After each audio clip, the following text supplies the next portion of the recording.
Hey everyone, Zane here, and today I'm going to show you the new Block Blast glitch guide. Now there are two main ways in order to make this glitch. The first one is to simply try to tap on many blocks at the same time, like this, and this might give you some more moves. And the second one is to simply try to put any one of these blocks right here. And let's say that this move is wrong.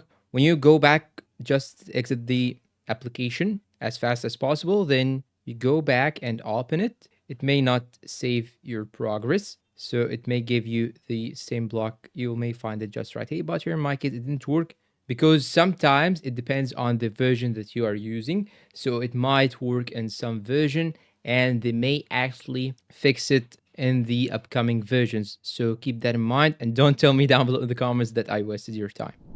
And that's all for today. If you find this video helpful, please don't forget to support us with like, subscribe, comment, share. Thanks for watching and see you in a new video.